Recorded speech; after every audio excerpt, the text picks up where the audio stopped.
দিয়েছে। Abdul Muttalib কিন্তু মানুষের জমজম কূপের মহব্বত জানে না। এই আব্দুল মুত্তালিব এই জমজম কূপটাকে নর্দমা করে দিয়েছে, ডাস্টবিন করে ফেলে দিয়েছে। এই গ্রামবাসীকে বুঝিয়ে বলো এই জায়গায় যেন পানি বর্ষণ না করে, এই জায়গায় যেন নোংরা না ফেলে দেয়, যত রকমের নোংরা এই জায়গায় জমা করে দেয়। আব্দুল মুত্তালিব তোমাকে আমি আল্লাহ বলছি, তুমি কাল সকালে গিয়ে এই জমজমের জায়গাটাকে পরিষ্কার করে দিবে। স্বপ্ন দেখছেন রাত 1টা 2টো 2:30টা 12টার সময় স্বপ্ন দেখছেন কেউ যেন আমাকে এই ডাস্টবিনটা পরিষ্কার করতে বলছেন, জমজম কূপটা পরিষ্কার করতে বলছেন। ঘুম ভেঙে গেল, ডানে বামে সামনে পিছনে কাউকে দেখা গেল না। আব্দুল মুত্তালিব চিন্তা করলেন মনে হয় আমার মনের সন্দেহ, তাই মনে আমি স্বপ্ন দেখলাম। রাতে ঘুমিয়ে গেল, সারাদিন চিন্তা স্বপ্নটা কেন হলো, কি জন্য আমি দেখলাম, বোর ফিকির করতে আছেন। হঠাৎ করে দ্বিতীয় রাত ঘুমিয়েছে, দ্বিতীয় রাতে একই স্বপ্ন। ও আব্দুল মুত্তালিব আগামী কাল সকালবেলায় তুমি জমজমকে পরিষ্কার করতে যাও। মানুষেরা বুঝে না এই জমজমের কত দাম তার লক্ষ্য করতে পারে না। তুমি জায়গাটাকে পরিষ্কার করে দাও, তুমি এলাকার মন্ডল সর্দার, তোমার গোষ্ঠীর নাম্বার 1-এ আছে, তুমি আগামী কাল গিয়ে জলসাটা পরিষ্কার করে দাও, জঙ্গলটা পরিষ্কার করে দাও। এই চিন্তা ভাবনা করে স্বপ্ন দেখলেন। দ্বিতীয় রাতে এতে স্বপ্ন একই ভাবনা চিন্তা। বাবা তৃতীয় রাত ঘুমিয়েছি, আবার একই স্বপ্ন দেখেছেন। এবার আব্দুল মুত্তালিবের মাথা জ্ঞান এসছে, একটা স্বপ্ন 3 দিন দেখলাম, নিশ্চয় এটা কারো একটা সাড়া দিয়েছে, রবের একটা সাড়া পড়েছে, আল্লাহ একটা সাড়া দিয়েছে, আর আমাকে এটা ইলহাম করে জানিয়ে দিয়েছে। আমি 3 রাতে স্বপ্ন দেখলাম। মুরব্বীদেরকে নিয়ে পরামর্শ করলেন, জ্ঞানী লোককে পরামর্শ করলেন, ভাই আমি একই রাতে 3 দিন স্বপ্ন দেখলাম, একই স্বপ্ন 3 দিন দেখলাম, অতএব আমি এই ডাস্টবিনকে পরিষ্কার করতে যাব। জমজম কূপের চারদিকে যত মানুষ নোংরা ফেলে, এই জায়গাটাকে আমি আব্দুল মুত্তালিব পরিষ্কার করে দিব। মাইকম্যান এসছে গো, ও ভাই মাইকম্যান, ওর ওদিকে বান্ধবী আছে নাকি? হ্যাঁ একটু সাউন্ডটা বাড়াইতে হয়ে গেল, এমনি ঠিক আছে বাবা, কিন্তু বলতে খুব একটা এনার্জি পাচ্ছি না। মাইকে এনার্জি দিবে। জি আমার দিকে তাকান, আমার দিকে তাকান, হাত দিয়েন না, হাত দিয়েন না, যারা জানে তারা দেবে, থাক। এবার আব্দুল মুত্তালিব কোদাল ঘাড়ে করে আর একটা ডালির সামনে নিয়ে 1 পা 2 পা করে চললেন জমজম কূপকে পরিষ্কার করার জন্য। মানে রাতে স্বপ্ন দেখেছে 3 দিন পরিষ্কার করতে যাচ্ছেন। দেখেন আল্লাহ খেলাটা খেলছে কি করে, নবীকে আমাদের কাছে পাঠাবেন কি করে, চিন্তাধারা শুরু হয়ে গেল। শুধু নবী যে আসছেন এতটি বংশ ভেদ করে মানুষকে পথ দেখাবার জন্য, তো কৌশল করে আল্লাহ পাঠাচ্ছেন। দেখুন জমজম কূপ গিয়ে পরিষ্কার করতে শুরু করেছেন কে? আব্দুল মুত্তালিব নবীজির দাদা, চাচা বলিয়েন না, দাদা। যেমনি 2-1 কোদল দেওয়া, গ্রামের লোকেরা হই হাল্লা করে দৌড়িয়ে চলে আসছেন। কিসের জন্য? আব্দুল মুত্তালিব তুমি এলাকার জ্ঞানী লোক, সম্মানী লোক, বংশ তোমার ভালো, যোদ্ধা ফ্যামিলি, তোমাদের অনেক টাকা পয়সা, কিন্তু তুমি যে জনগণের মালটাকে দখল করে নিচ্ছ, এইটা কিন্তু শোভনীয় নয়। তুমি কেন এই জায়গাটা পরিষ্কার করছো? এটা তো জনগণ সবার। আচ্ছা যদি সরকারি কোনো জায়গা থাকে আর কোনো মানুষ যদি ওই জায়গাটা দখল করার চেষ্টা করে, তো আপনাদের রাগ হবে না? তো নবীর দাদু তো দখল করছেন না, রাতে স্বপ্ন দেখেছেন, তাই মানুষের সেবা করার জন্য জায়গাটা পরিষ্কার করছেন। কিন্তু লোকেরা তো ভুল বুঝছে, মনে হয় যেই জায়গাটা পরিষ্কার করবে সে তার নামে রেজিস্ট্রি করে নিবে। এটা মানুষের ভুল ব্যাখ্যা। দলের দল মানুষ আস্তে আস্তে নবীজির দাদু আব্দুল মুত্তালিবকে বলছেন, ও আব্দুল মুত্তালিব আপনি গ্রামের মণ্ডল, আপনি গ্রামের সর্দার, সবই মেনে নিলাম, কিন্তু এই কথা আপনার মানা যাবে না। এত সুন্দর জায়গাটাকে আপনি দখল করার জন্য পরিকল্পনা শুরু করেছেন, না না না, আপনাকে কাজ করতে দেওয়া যাবে না। ঝামেলা শুরু হয়ে গেল। আব্দুল মুত্তালিব বলছে, ভাই আমি তোমাদের জায়গা দখল করব না, আমি 3 দিন থেকে একই স্বপ্ন দেখছি, আমাকে কেউ যেন ইলহাম করে বলছে জায়গাটা পরিষ্কার করে দাও, শুধু আমি জায়গাটা পরিষ্কার করে দিব, আমি কোনো রকমের হস্তক্ষেপ করব না। এত সুন্দর করে বুঝার পরে জনগণ বলছে, ও আব্দুল মুত্তালিব সবই মানলাম, আপনি ভালো লোক, সবই শুনতে পেলাম, কিন্তু বড় কষ্ট লাগে গো, কোনো মানুষকে রায়তি জমিতে পেচ্ছাপ করতে দেওয়া যাবে না।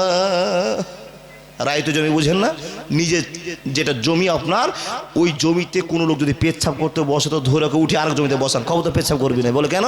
পেচ্ছাপ নিয়ে যে ঢ্যালটা ব্যবহার করে ও যদি চালিয়ে দেয় এইভাবে, চালিয়ে দিলে যেখান থেকে পড়লো এটা আমার বাউন্ডারি, যদি বলে দেয় ঝামেলা শুরু হয়ে গেল। কি বাবা? এই জন্য নিজের জমিকে, কেউ কোনো মানুষ ভালো লোক আছে, কোনো গরিব লোক বলছে বাবারে আমার সংসার চলে না, তো তোমার জায়গাটাতে আমি একটা দোকান করে খাবো, একটু মাত্র দুই হাতে এদিকে একটা লম্বা করে দুই হাতে আমাকে জায়গা দাও, দোকানটা করে খাই। বলে কিনা বাবা? কিছু দানি লোক আছে, ভাই যাও তুমি করে খাও। দেখেন যে লোকটাকে আপনি বসতে দিয়েছেন, তারপরে এক হাত চুপি চুপি বাড়িয়ে দিয়েছে, তারপরে ডান দিকে এক হাত বাড়িয়েছে, বাম দিকে এই করতে করতে 5 হাত জায়গা গোছে নিয়েছে। আপনি যদি 3 বছর বলেন ভাই তোমাকে তো 1.5 হাত জায়গা দিয়েছিলাম, এটা 5 হাত হলো কি করে? বলে হুজুর আপনি চিন্তা করিয়েন না, আরো 5 হাত হবে। এই জন্যই পেচ্ছাপ করতে দেওয়া বর্তমান যুগের মানুষকে ভুল। ঠিক বললাম কি না? জনগণেরা বলল আব্দুল মুত্তালিব আপনি ভালো মানুষ, দামি মানুষ, সবই ঠিক আছে, সবই ঠিক আছে, একটু কান খুলে আপনি শুনুন, আপনাকে কাজ করতে দেওয়া হবে না, আপনি কোদাল বন্ধ করে দিন। 1000 লোক একদিকে, আব্দুল মুত্তালিব একলা একদিকে, সব লোকের দিকে চিন্তা ভাবনা করে বলতে আরম্ভ করলেন। মুসলমান ভালো করে শুনুন, আমার দিকে তাকান। সব লোক চিন্তা ভাবনা করে বলছেন আব্দুল মুত্তালিব আপনি দয়া করে কাজটা বন্ধ করে দেন, আপনাকে আর কোনো কাজ করতে হবে না। মুসলমান যখন এই কথা বললাম, আব্দুল মুত্তালিব নিরুপায় হয়ে গেলেন। 100টা মুখ একদিকে আর একটা মুখ মাত্র একদিকে আছে, আমি বলে বুঝাতে পারবো না, বলে বুঝাতে পারবো না। আব্দুল মুত্তালিব চিন্তা করে ভাবনা করে বসতে আরম্ভ করলেন, মুসলমান আমি আর কোনোদিন জনগণের কাজ করব না, রইলাম তোর পীড়িতের আশায় প্রাণ নবী গো, রইলাম তোমার পীড়িতের আশায় নবী গো, বসেছিলাম ভালো ছিলাম কোনো চিন্তা নাই, জাহান্নামের কথা শুনে মনে লাগে ভয়, ইচ্ছা করি মরিব প্রাণে জ্বালাইয়া পে নবীর সনে, আমায় মরতে লাগে কেন এত ভয়, প্রাণ নবী গো রইলাম তোমার পীড়িতের আশায়, রইলাম তোমার পীড়িতের আশায়। একবার জোরে বলুন না সুবহানাল্লাহ। আওয়াজ দেওয়াতে কথা বুঝতে পারছেন কিনা? এবার কিন্তু আমি বলতে ভালো লাগছে, আধ ঘন্টা জায়গাতে আরো 1.5 ঘন্টা বাড়াতে পারবো। জি মাইক ঠিক তো, বক্তা ঠিক, তাই না? এটাই হলো বড় বক্তা, আর বাড়াতে হবে না দাদা, এটা ঠিক আছে, খুব সুন্দর লাগছে, কিন্তু আপনার বুঝতে বলে বলুন আর দয়া জোরে সুবহানাল্লাহ বলুন। তাহলে নবী মুহাম্মদ আমাদের কাছে আসাতে আমাদের চিন্তা ভাবনা আছে না দূর হয়ে গেছে? হ্যাঁ বাবা, নবী মুহাম্মদ আসাতে আমাদের জীবনের পথ খুলেছে না ডুবেছে? পথ খুলেছে। আর নবী মুহাম্মদই আমাদের জন্য দোয়া করবেন, কিসের জন্য? সিফাতের জন্য। মাশাআল্লাহ, এই সিফাতটা পাবো কখন? যখন নবী মুহাম্মদের ভালোবাসা আমার অন্তরে থাকবে। নবী মুহাম্মদের ভালোবাসাটা কতটা অন্তরে আছে একটুখানি আপনাকে আলোচনা করি। আমি বেশি টাকা নিয়েছি না বাবা, দক্ষিণ দিনাজপুর আমার বাড়ি, আমি বেশি খুব জোর 2000-2500 টাকা নিয়ে বেরিয়েছি বাড়ি থেকে, 1000 টাকা আপনাকে দিয়ে চলে যাব যদি 10টা প্রশ্নের উত্তর দিতে পারেন। দেখি কতটা নবী মুহাম্মদের প্রেম আছে। সবাই ছেলে থেকে নেমে পর্যন্ত যেই বলবেন তাকে 1000 টাকা। 30 জন লোক যদি বলেন তো 30, 100 জন বললে 100। বলে মুরব্বি সাহেব দিবেন কোথা থেকে? আব্বাকে ফোন লাগিয়ে বলবো আব জমি বিক্রি করো, টাকা শোধ করবো আপনার। শুধু প্রশ্ন 10টা। বলে মাওলানা আগে বলুন না দেখি ওই প্রশ্ন কি 10টা আছে। শুরু করলাম। 1 নম্বরে, আমাদের আখেরি নবীর নাম কি? মাশাআল্লাহ। আচ্ছা, হযরত মুহাম্মদের বাপের নাম? আব্দুল্লাহর বাপের নাম? Abdul Muttalib. আগো বাপ যে হারে বলতে শুরু করেছেন তাতে তো আমার টাকাটা নেবেন মনে হচ্ছে গো। কেউ ভুল করেন বাপ, নাহলে আমার টাকা সব শেষ। হ্যাঁ আল্লাহর বান্দা, প্রেম সবার আছে, কিন্তু একটাই লোক চেষ্টা করছে। আপনারা চেষ্টা করেও দেখলেন না যে আমি নবী মুহাম্মদের উম্মতের গুমতির ভিতরে আছি কিনা।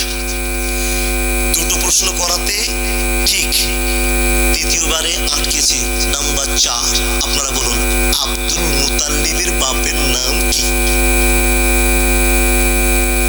বুঝি শেষ। আমার টাকা আমার থাকলো, আপনার প্রশ্ন আপনার গেল, টাকা পেলেন না ভাই।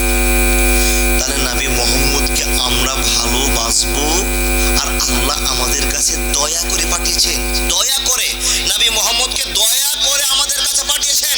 নবী যেমন বলবে তেমন তোমরা শোনো। নবী যেমন করে হাঁটতে বলছেন তোমরা সেভাবে হাঁটো, যেমন করে খেতে বলছেন সেভাবে তোমরা খাও, যেমন করে দৌড়তে বলছেন সেভাবে তোমরা দৌড়াও, যেভাবে তোমাকে আমার সঙ্গে কথা বলতে বলে সেইভাবে তুমি বলো। এর জন্য প্রমাণ করে বলছেন কি, বিসমিল্লাহির রহমানির রহিম, লাকাদ কানা লাকুম ফি রাসূলিল্লাহি উসওয়াতুন হাসানা। মানুষের দল তোমরা শুনে নাও, আমি নবী মুহাম্মদকে তোমাদের কাছে আইডিয়াল নেতা করে পাঠিয়ে দিলাম। যে সমস্ত মানুষরা জান্নাতের আশা করবে, নবী মুহাম্মদকে যেন মেয়ে তারা জান্নাতটা নিয়ে নেয়। নবী মুহাম্মদকে মানলে লোকটা জান্নাতে চলে যাবে, নবী মুহাম্মদকে মানবে না, সারা জীবন নামাজ রোজা করে জান্নাত পাওয়া যাবে না। যতই করো বাহানা তোমায় আল্লাহ ছাড়বে না।